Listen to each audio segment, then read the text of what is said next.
तो स्वागत है आपका फिर से एक बार यूपी एग्जाम मित्र एमडीजेड में। फ्रेंड्स, आज का हमारा बहुत ही इंटरेस्टिंग टॉपिक रहने वाला है जनगणना सेंसस 2027। जी हाँ फ्रेंड, 2027 की जनगणना को लेकर आज हम बात करने वाले हैं। और हम इससे पहले 2027 की जनगणना के बारे में कुछ इंपॉर्टेंट फैक्ट्स के बारे में चर्चा करेंगे। और इसके बाद में हम जितने भी महत्वपूर्ण प्रश्न इस जनगणना से आपकी परीक्षाओं में बन सकते हैं उन सभी पर चर्चा करेंगे। और अंत में हम जनगणना की रूपरेखा के बारे में जानने का प्रयास करेंगे। भारत में जनगणना की शुरुआत कब हुई, नियमित रूप से कब हुई थी और आजादी के बाद कब हुई थी, कितनी बार अब तक जनगणना हो चुकी है और किस वर्ष में जनगणना घटी, किस वर्ष बढ़ी, उन सभी विषयों पर भी हम चर्चा करेंगे वीडियो के अंत में। ये वीडियो बहुत इंटरेस्टिंग होने वाला है, वीडियो को अंत तक जरूर देखें। तो आइए फ्रेंड शुरू करते हैं। तो फ्रेंड, जनगणना 2027 की शुरुआत हो चुकी है। अब जनगणना की शुरुआत जब होती है तो फ्रेंड्स कहाँ से होती है? तो देखिए, कोई तो व्यक्ति होता होगा ना जहां से गिनती की शुरुआत होती है। जब भी जनगणना की शुरुआत होती है तो किसी ना किसी व्यक्ति से तो हमें गिनती शुरू करनी होती है। तो फ्रेंड्स, भारत का जो प्रथम नागरिक होता है वो कौन होता है? वो होता है राष्ट्रपति। और वर्तमान में राष्ट्रपति कौन है? तो भारत की एकमात्र आदिवासी महिला है राष्ट्रपति द्रौपदी मुर्मू जी। और राष्ट्रपति द्रौपदी मुर्मू भारत की एकमात्र आदिवासी महिला है जो कि राष्ट्रपति क्या होता है? भारत का प्रथम नागरिक होता है। तो जनगणना की शुरुआत देश के प्रथम नागरिक जो कि वर्तमान में है राष्ट्रपति द्रौपदी मुर्मू के रजिस्ट्रेशन से औपचारिक रूप से दर्ज की गई है। जनगणना के अधिकारी राष्ट्रपति द्रौपदी मुर्मू जी के पास जाते हैं और वहां से ही इनका रजिस्ट्रेशन करके जनगणना की शुरुआत करते हैं। इसके बाद उपराष्ट्रपति के साथ भी रजिस्ट्रेशन किया जाता है, बाद में प्रधानमंत्री के साथ भी रजिस्ट्रेशन किया जाता है और उसके बाद अंत में गृह मंत्री जी ने भी अपना रजिस्ट्रेशन कराया। तो इस प्रकार से जनगणना की शुरुआत हुई। तो सबसे पहले कहां से होती है? भारत के प्रथम नागरिक राष्ट्रपति द्रौपदी मुर्मू से इसकी शुरुआत हो जाती है। अब फ्रेंड्स, अब जो ये जनगणना होनी है, जनगणना 2027 की जो होनी है, इसके दो चरण निर्धारित किए गए हैं। प्रथम चरण जो है ये शुरू किया गया है हमारा 1 अप्रैल, सॉरी ये 11 नहीं है, ये 1 है। तो ये 1/4/2026 से, यानी कि 1 अप्रैल 2026 से 30/9/2026 तक ये चलेगा। और ये जो प्रथम चरण है इसमें क्या होगा? तो इसमें मकानों का सूचीकरण किया गया है, यानी मकानों की गिनती कराई जाएगी पहले चरण में। अब दूसरा चरण की बात करें तो फ्रेंड, दूसरे चरण में फरवरी 2027 से व्यक्तियों की गिनती शुरू होगी, इसमें गिनती की जाएगी। तो ये दो चरण है। प्रथम चरण में मकानों की गिनती की जाएगी और दूसरे चरण में जो है व्यक्तियों की गिनती की जानी है। अब कुछ मुख्य बिंदु हैं इस जनगणना के, वो क्या क्या है? तो पहले पर तो है आजादी के बाद पहली बार जातियों का डेटा भी इकट्ठा किया जाएगा, यानी कि भारत में जो भिन्न भिन्न जातियां हैं उन सभी का डेटा भी इस जनगणना में एकत्रित किया जाना है। दूसरी बात क्या है? पहली बार जनगणना की प्रक्रिया डिजिटल होगी, यानी कि इसमें कोई भी कागज पत्र का कार्य या रजिस्टर का कार्य नहीं होगा। ये पूरी तरह से डिजिटल जनगणना होने वाली है। अब इसमें होना क्या है फ्रेंड? तो 33 प्रश्न पूछे जाएंगे। कौन कौन से प्रश्न होंगे? इनको भी 3 हिस्सों में बांट दिया गया है। कैसे बांटा है? पहला तो यह है कि मकान के बारे में आपसे जानकारी ली जाएगी, जैसे आपका मकान नंबर क्या है, मकान में कितने कमरे हैं, घर आपका कच्चा है, पक्का है, किस प्रकार का कंक्रीट लगा हुआ है, कैसी आपकी मकान की हालत है। कुछ प्रश्न तो इस प्रकार से पूछे जाने हैं। दूसरा, बात करें तो परिवार से जुड़ी जानकारी का पता करना, जैसे घर का मुखिया कौन है, घर में कितने लोग हैं, कितने लोग शादीशुदा हैं, घर का संबंध किस जाति से है या किस जनजाति से है। दूसरा भाग ये हो जाएगा। तीसरे भाग की बात करें तो सुविधाओं की जानकारी पूछी जाएगी, जैसे बिजली है घर में, पानी है, रसोई घर है, टॉयलेट है, गाड़ी है, मोबाइल फोन है, अनाज है, इत्यादि चीजें पूछी जाती हैं कि किस प्रकार का आपका घर है, क्या क्या चीजें उसमें है, क्या क्या आप उपयोग में ले रहे हैं। आपके घर में टॉयलेट है, लग्जरी गाड़ी है, साधारण गाड़ी है, वो सारी चीजें भी इसमें पूछी जाएंगी। आपका क्या लाइफ स्टाइल है, वो सारी चीजें हैं। तो ये 3 प्रकार से प्रश्न है जो 3 भागों में इनको भी बांट लिया गया है। अब बात करें फ्रेंड, जैसे जैसे जनगणना की शुरुआत हुई है समय भी बदला है, तो समय के अनुसार प्रश्न भी बदल दिए जाते हैं। अब देखिए समय अनुसार जनगणना के सवाल भी बदलते हैं। जैसे आजादी के बाद की अगर हम बात करें 1951 में, तो फ्रेंड्स 1951 में पहली जनगणना हुई थी। तो उसमें क्या पूछा गया था सवाल के तौर पे? राष्ट्रीयता के बारे में जाना गया। दूसरा, जमीन का मालिकाना हक आदि प्रश्न पूछे गए थे। अब बात करें 1970 के दशक की, तो फ्रेंड्स 1970 के दशक में रोजगार की बातें पूछी गई, माइग्रेशन जैसे प्रश्न इसमें पूछे गए थे। अगर हम बात करें आज की 2026 की, तो 2026 में जो जानकारी लेनी है, जो 33 प्रश्न पूछे जाने हैं, वो स्वयं भी जानकारी हम इसकी दे सकते हैं। इसके लिए भी इन्होंने एक ऑनलाइन ही पोर्टल बनाया है कि उस पे लिंक है, उस पर जाइए और अपनी आप जानकारी आप स्वयं भी दे सकते हैं कि आप क्या करते हैं क्या नहीं, वो सारी चीजें भी हैं। तो आप देख सकते हैं 1951 से और 2026 तक कितने प्रश्नों में कितना चेंजेस हमें देखने को मिल रहा है। अब आगे बात करें फ्रेंड्स, तो फ्रेंड्स अब हम जानेंगे जनगणना 2027 से जो भी आपकी प्रतियोगी परीक्षाओं में इंपोर्टेंट प्रश्न बन सकते हैं उन सभी के बारे में, और अंत में हम जनगणना की रूपरेखा को भी जानने का प्रयास करेंगे। तो आज का हमारा पहला प्रश्न है जनगणना 2027 का, कि जनगणना 2027 के ब्रांड एम्बेसडर कौन है? अमिताभ बच्चन है, अनुराग जैन है, सुदर्शन पटनायक है, या मृत्युंजय कुमार नारायण है? तो फ्रेंड इसका सही उत्तर हो जाएगा हमारा सुदर्शन पटनायक। ये जो आप इस ओर तस्वीर देख रहे हैं, ये है सुदर्शन पटनायक, और ये रेत जो है ना, रेत पर तस्वीर बनाते हैं। तो यही जनगणना 2027 के ब्रांड एम्बेसडर हैं। प्रश्न नंबर दूसरा है जनगणना 2027 का शुभंकर क्या है? ऑप्शन है प्रगति और विकास, खुशहाली और शांति, एकता व अखंडता, और लक्ष्य और सफलता। तो इसका सही उत्तर है फ्रेंड्स हमारा प्रगति और विकास, ये इसका शुभंकर होने वाला है। प्रश्न है जनगणना 2027 के लिए भारत के रजिस्ट्रार जनरल व जनगणना आयुक्त कौन है? विवेक जोशी, अनुराग जैन, अमित सिंह, या मृत्युंजय कुमार नारायण? तो इसका सही उत्तर है option number the Mrityunjay Kumar Narayan. और प्रश्न नंबर चौथा है जनगणना 2027 कितनी भाषा में आयोजित की जाएगी? ऑप्शन है 16, 18, 12, 24। तो फ्रेंड्स इसका सही उत्तर है ये 16 भाषाओं में आयोजित की जाएगी, क्योंकि ये इसमें जो है दोस्तों अंग्रेजी भी होगी, हिंदी भी होगी, उर्दू भी होगी, बंगाली, गुजराती, तमिल, यानी कि भारत में जरूरी नहीं है सबसे ज्यादा भारत में कौन सी भाषा बोली जाती है, तो भारत में बोली जाती है हिंदी, लेकिन कई अन्य भाषाएं भी तो हैं जो अदर अदर स्टेट में बोली जाती हैं। तो कुल मिलाकर 16 भाषाएं हैं जिनमें ये आयोजित की जाएगी।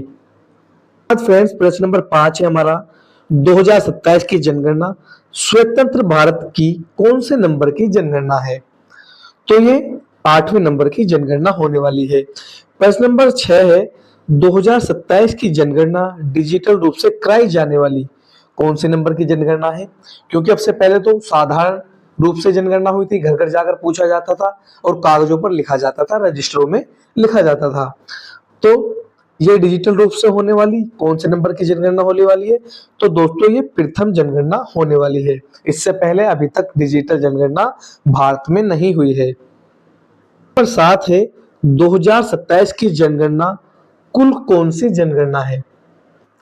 तो ये कुल की बात करें तो 16वें नंबर की कुल जनगणना है। भारत में प्रथम बार डिजिटल जनगणना कब आयोजित की जाएगी? ऑप्शन है 2026, 2027, 2028 या 2029। तो इसका सही उत्तर है ऑप्शन नंबर बी 2027 में आयोजित की जाएगी। शुरुआत तो इसकी 1 अप्रैल 2026 से हो चुकी है प्रथम चरण की, और इसका जो फाइनल चरण दूसरा चरण है वो 2027 में जाकर पूरा होएगा। प्रश्न नंबर 9 है जनगणना 2027 को संचालित करने वाली संस्था कौन सी है? NITI Aayog, registrar general of India, निर्वाचन आयोग या स्टैटिस्टिक मंत्रालय? तो इसका सही उत्तर है friends registrar general of India, इसको संचालित करने वाली संस्था है। प्रश्न नंबर 10 है जनगणना 2027 में डेटा संग्रह के लिए किस तकनीक का उपयोग किया जाएगा? पेपर फॉर्म का किया जाएगा, ऑनलाइन वेब का किया जाएगा, मोबाइल ऐप और सेल्फ इन्यूमरेशन का किया जाएगा, या एआई का उपयोग किया जाएगा? तो फ्रेंड्स इसका सही उत्तर होने वाला है मोबाइल ऐप और सेल्फ इन्यूमरेशन का उपयोग किया जाएगा। 11 है जनगणना 2027 में हाउस लिस्टिंग चरण का उद्देश्य क्या है? ये कई ऐसे प्रश्न आपको अवश्य देखने को मिलेंगे, बहुत इंपॉर्टेंट है, आप इसको जरूर जरूर मार्क कर लेना। ऑप्शन है जनसंख्या गिनती, रोजगार डेटा लेना, शिक्षा स्तर मापना, या मकानों की जानकारी एकत्रित करना। तो फ्रेंड्स इसका सही उत्तर है मकानों की जानकारी एकत्र करना। प्रश्न नंबर 12 है जनगणना 2027 में नागरिक स्वयं अपना डेटा भर सकते हैं, तो यह सुविधा क्या कहलाती है? ई सेंसस, स्मार्ट सर्वे, सेल्फ इन्यूमरेशन, या डिजिटल सेंसस? तो इसका सही उत्तर है सेल्फ इन्यूमरेशन। है जनगणना 2027 का प्रथम चरण किससे संबंधित है? क्योंकि जनसंख्या 2027 दो चरणों में होनी है, पहला चरण और द्वितीय चरण। तो प्रथम चरण किससे संबंधित है? जनसंख्या गणना से है, मकान सूचीकरण से है, कृषि सर्वे से है, या आर्थिक सर्वे से है? तो फ्रेंड सही उत्तर है इसका ऑप्शन नंबर ब, मकान सूचीकरण से। क्योंकि मैंने आपको शुरुआत में ही बता दिया है कि पहले चरण में मकानों की गिनती की जानी है, दूसरे चरण में व्यक्तियों की गिनती की जानी है। प्रश्न नंबर 14 है भारत में अगली जनगणना किस अधिनियम के तहत कराई जानी है? ऑप्शन है national population act 1951, census act 1948, population control act 1976 और स्टैटिस्टिक्स एक्ट 2008। तो इसका सही उत्तर है फ्रेंड्स सेंसस एक्ट 1948। 15 है भारत में पहली बार डिजिटल यानी मोबाइल ऐप आधारित जनगणना किस वर्ष प्रस्तावित है? 2011, 2012, 2027, 2031? तो फ्रेंड आप सभी जानते हैं 2027 इसका सही आंसर है। प्रश्न नंबर 16 है सेल्फ इन्यूमरेशन सुविधा का क्या अर्थ है? घर घर द्वारा डेटा घर से लेना, ग्रामीण डेटा एकत्रित करना, नागरिक स्वयं ऑनलाइन डेटा भरेंगे, या केवल सरकारी कर्मचारियों का डेटा? तो फ्रेंड्स इसका सही उत्तर है हमारा नागरिक स्वयं ऑनलाइन डेटा भरेंगे। सेल्फ इन्यूमरेशन सुविधा का अर्थ क्या है? नागरिक स्वयं ऑनलाइन डेटा भरेंगे। 17 है फ्रेंड्स 2027 में पहली बार किस श्रेणी का डेटा शामिल किया जाएगा? केवल आयु डेटा, केवल लिंग डेटा, केवल धर्म डेटा, या जाति आधारित डेटा? तो फ्रेंड्स इसका सही उत्तर हो जाएगा हमारा जाति आधारित डेटा शामिल किया जाएगा पहली बार। प्रश्न नंबर 18 है 2021 में जनगणना न होने की क्या कारण रहा? क्योंकि जो हमारी जनगणना 2011 के बाद होनी थी वो होनी थी 2021 में, तो क्या कारण रहा था कि जनगणना नहीं हो पाई? चुनाव थे, या प्राकृतिक आपदाएं हुई थी, या आपातकाल लगा था, या कोविड-19 महामारी थी? तो आप सभी जानते हैं फ्रेंड्स कोरोना वायरस फैला था जिसके कारण कोविड-19 महामारी फैल गई थी। यही कारण था जिसकी वजह से 2021 में हम जनगणना कराने में असफल रहे।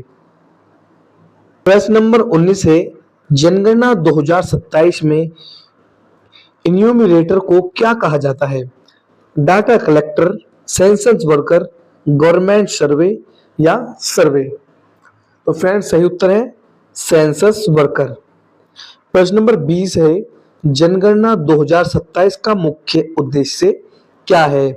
चुनाव में बढ़ती जनसंख्या, टैक्स वसूली, रोजगार सृजन, या जनसंख्या और सामाजिक आर्थिक डेटा जुटाना? तो फ्रेंड इसका सही उत्तर है ऑप्शन नंबर ड, सामाजिक और आर्थिक डेटा जुटाना। नंबर 21 है जनगणना 2027 में डिफैक्टो मेथड का क्या अर्थ है? केवल नागरिकों की गणना, केवल स्थायी निवास, जन्म के आधार पर गणना, या जहां व्यक्ति मौजूद है वही गणना? तो फ्रेंड्स सही उत्तर है ऑप्शन नंबर द, जहां व्यक्ति मौजूद है वही गणना। प्रश्न नंबर 22 है, डीज योर मेथड किससे संबंधित है? अस्थायी निवास, स्थायी निवास के आधार पर गणना, केवल शहरों की गणना या केवल पुरुषों की गणना। तो इसका सही उत्तर है फ्रेंड, स्थायी निवास के आधार पर गणना। प्रश्न नंबर 23 है, जनगणना 2027 में एनपीआर नेशनल पॉपुलेशन रजिस्टर से क्या संबंध है? दोनों एक ही हैं।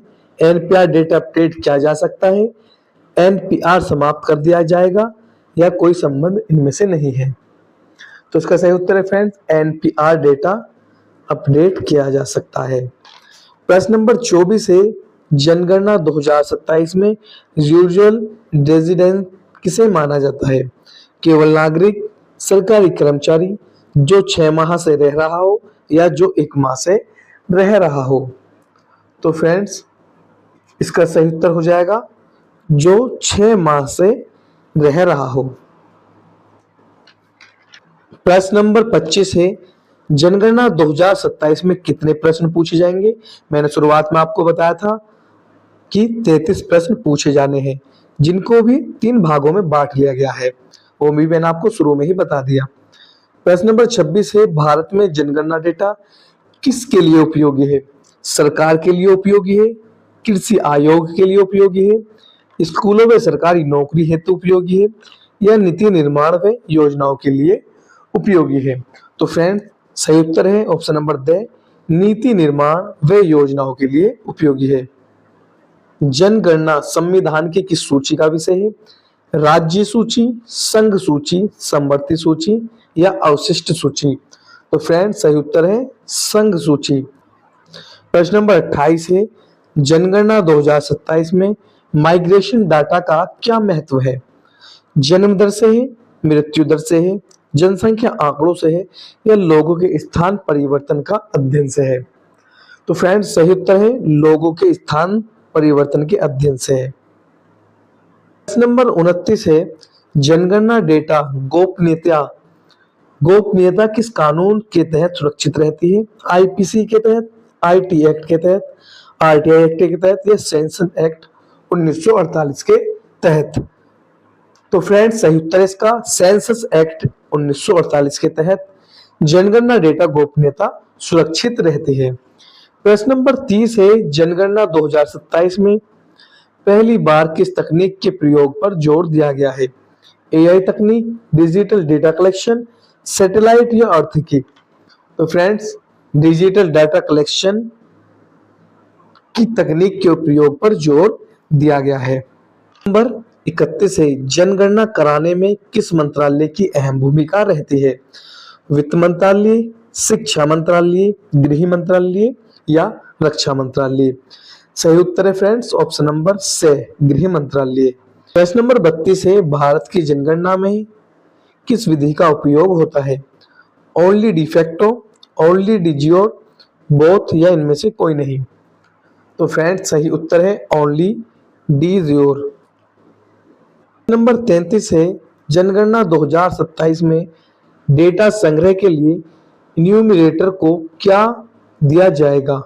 पेपर फॉर्म दिया जाएगा, स्कैनर दिया जाएगा, स्मार्टफोन या टैबलेट दिए जाएंगे, या लैपटॉप दिया जाएगा? जो डेटा का संग्रह करेगा, जो न्यूमरेटर होगा, तो वो जो डेटा कलेक्ट करेगा उसको क्या दिया जाएगा? कलेक्ट करने के लिए स्मार्टफोन और टैबलेट दिए जाएंगे। प्रश्न नंबर 34 है, जनगणना 2027 में रेफरेंस डेट का क्या अर्थ है? सर्वे शुरू होने की तारीख है, डेटा रिकॉर्ड करने की निश्चित तारीख है, रिपोर्ट प्रकाशित होने की तारीख है, या डेटा है? तो फ्रेंड्स सही उत्तर है डेटा रिकॉर्ड करने की निश्चित तारीख है। 35 है, जनगणना 2027 में प्रथम चरण कौन सा है? House listing phase, data analysis, report writing, verification? तो इसका फ्रेंड सही उत्तर है हमारा option number A, house leasing phase. प्रश्न नंबर 36 है, जनगणना 2027 का दूसरा चरण कौन सा है? Population numeration, verification, data analysis, report rate?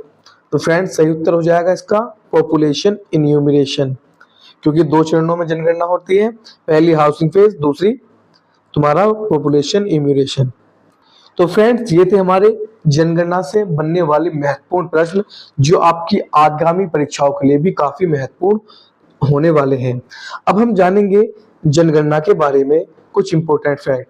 तो फ्रेंड्स जो भारत में सबसे पहले जनगणना की शुरुआत हुई, अनियमित जनगणना की, वो हुई थी 1872 में। दूसरी बात, जब नियमित जनगणना की शुरुआत हुई तो वो हुई थी 1881 में, और ये 10कीय जनगणना थी, यानी हर 10 वर्ष बाद जनगणना होया करेगी। अगर हम बात करें विश्व स्तर की, तो फ्रेंड्स विश्व में सबसे पहले जनगणना की शुरुआत अमेरिका में हुई थी सन 1790 में। लेकिन बात कर रहे हैं भारत की, तो भारत में पहली जनगणना 1872 में हुई थी, अनियमित थी। इसके बाद 1881 में हुई, जो नियमित प्रकार से शुरू की गई 10कीय जनगणना थी। 10कीय मतलब जो हर 10 वर्ष में की जानी थी। अब यहाँ पर कुछ जनगणना वर्ष है, कब कब शुरुआत हुई। तो फ्रेंड्स 1872 में शुरुआत हुई थी, लेकिन नियमित रूप से 1881 में हुई। इसके बाद 1891 में हुई, फिर 1901 में हुई, 1911 में हुई, 1921 में हुई। इसके बाद 1931 में हुई, फिर 41 में, फिर 51 में, फिर 61, फिर 71, फिर 1981, फिर 1991, फिर 2001, फिर 2011। और फ्रेंड्स इसके बाद 2011 से लेकर अगली जनगणना 10 वर्ष बाद होनी थी 2021 में, लेकिन कारणवश वो नहीं हो पाई। कारण क्या था? कोविड-19 का आ जाना। कोविड-19 बीमारी फैली, उसकी वजह से ये नहीं हो पाई थी। अब अभी तक कुल कितनी जनगणना हो चुकी है? तो फ्रेंड्स 15 जनगणना अभी तक कुल हो चुकी है, और जो 2027 में होनी है ये 16वीं जनगणना है। जनगणना नियमित आधार पर कितनी बार हुई है? तो 14 बार हुई है। नियमित मतलब जब इसका प्रकार 10कीय हो गया था, यानी हर 10 वर्ष में जब नियमित प्रकार से होनी थी 1881 के बाद, तो अगर 1881 के बाद की बात करें तो 14 बार हुई है। कुल की बात करें 1872 से लेकर अब तक, तो 15 हो चुकी हैं और 16वीं होने वाली है। और आजादी के बाद प्रथम जनगणना की बात करें, जब भारत आजाद हुआ, तो 1947 में भारत आजाद हुआ, और आजादी के बाद जब पहली जनगणना होती है हमारी, वो 1951 में हुई थी। और आजादी से अब तक की अगर बात करें, तो आजादी से लेकर अब तक कुल 7 बार जनगणना हो चुकी है। ये फैक्ट भी हमें ध्यान रखने हैं। फ्रेंड्स आपने देखा होगा मैंने 1911 और 21 को हाईलाइट किया है। कारण क्या है कि 1911 और 21 को महान विभाजक वर्ष कहा जाता है, क्योंकि इस समय जनगणना में कमी आई थी। कारण क्या था? प्लेग नामक बीमारी फैल गई थी करोड़ों लोगों की, जिससे मृत्यु हो गई थी। तो इस वजह इसको महान विभाजक वर्ष कहा जाता है, क्योंकि इस समय में जनसंख्या में वृद्धि होने के बजाय जनसंख्या भारत की घटी थी। अब जनगणना जो मंत्रालय होता है वो गृह मंत्रालय होता है। जनगणना का सबसे बड़ा अधिकारी भारत का महापंजीयक एवं जनगणना आयुक्त कहलाता है। 2011 की जनगणना का अधिकारी कौन थे? चंद्रमौली थे। 2011 की जनगणना का आदर्श वाक्य क्या था? हमारी जनगणना हमारा भविष्य। 2001 से 2011 के बीच 17.7% दशकीय वृद्धि भी देखी गई थी। सबसे ज्यादा दशकीय जनसंख्या वृद्धि मेघालय में देखी गई। नागालैंड में दशकीय जनसंख्या में सबसे ज्यादा गिरावट मिली। केंद्र शासित प्रदेशों में सबसे ज्यादा जनसंख्या वृद्धि दादरा नागर हवेली में हुई, और केंद्र शासित प्रदेशों में सबसे कम जनसंख्या में वृद्धि लक्षद्वीप में हुई थी। हमने आपको जनसंख्या के वर्तमान स्वरूप के बारे में बता दिया, जो इंपॉर्टेंट प्रश्न बन सकते हैं उनके बारे में भी हमने बता दिया, और जो जनसंख्या की शुरुआत कहां से कैसे हुई थी वो सारे फैक्ट भी हमने आपको बता दिए। वीडियो हमारी कैसी लगी कमेंट बॉक्स में जरूर बताएं, और अपने फ्रेंड को भी वीडियो शेयर करना ना भूलें। मिलते हैं ऐसे टॉपिक के साथ, तब तक के लिए जय हिंद जय भारत।